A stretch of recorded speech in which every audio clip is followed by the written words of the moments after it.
Madam President, we thank Guyana and other elected members of the Council for the courage they've shown and for their efforts to move today's draft resolution forward.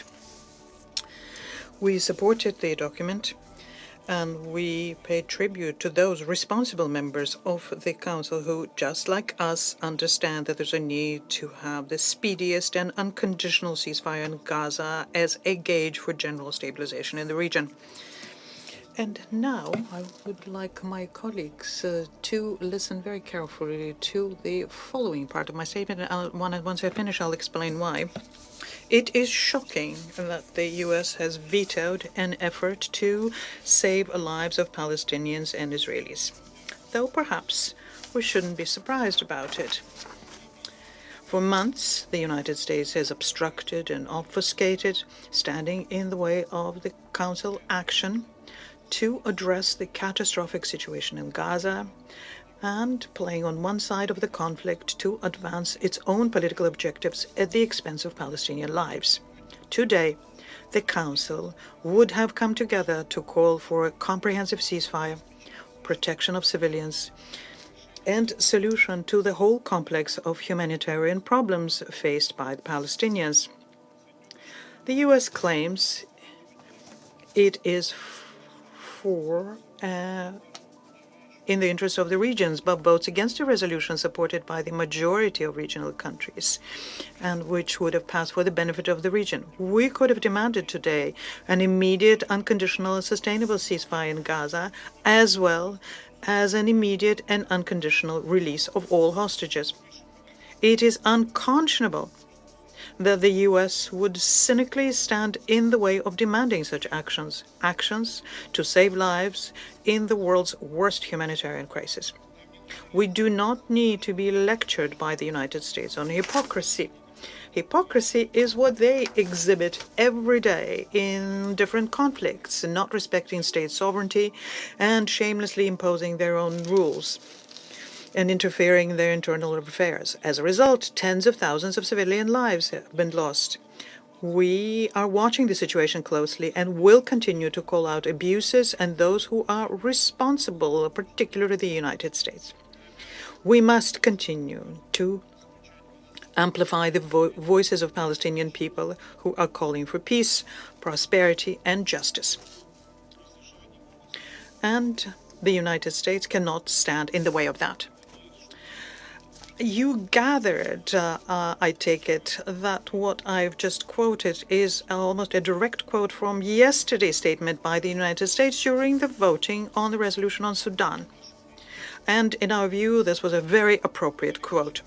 We would like to thank our American colleagues for the fact that they relieved us of the need to preparing most of the statement in the explanation of the vote because of their statement yesterday. Now I will address my American colleagues and say that you today have definitively shown that you are fully responsible for the death of tens of thousands of innocent civilians, for the privations of refugees, suffering of hostages, and the illegally detained Palestinians. It was very interesting to hear the representative of the American representative today in the wake of the vote. For example, he said that the resolution does not contain provisions on the release of hostages. Well, it does contain such a provision. Perhaps the U.S. representative should read through the resolution before voting against it. He also stated that the resolution does not have a condemnation of the attack on the 7th of October. I would like to remind our American colleagues here that it was the United States who, on the 18th of October 2023, vetoed a Security Council resolution which condemned a condemnation of the 7th of October attack. The United States positioned themselves as a key partner, not just for Israel, but also for the Arab states. But they vote against resolutions who are in the interest of all of the Arabs and supported by the Arabs themselves. If the draft had been passed, we could have demanded that Israel end its deadly attacks in Gaza, in the West Bank, that it rein in its continued aggression against Lebanon and Syria. We could have sent a very clear signal to the parties to end violence and move on to the political and diplomatic settlement of the Palestinian issue. But the cold and cynical opposition by the United States to the simple demand on behalf of the Council to save human lives is an unconscionable and inhumane act.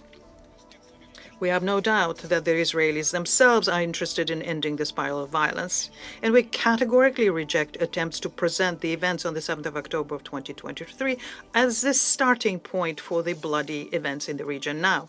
The reasons for that are much deeper, and they have to do with a very old historic injustice where one side was given the opportunity to create their own state, and others have been consistently denied the exact same right.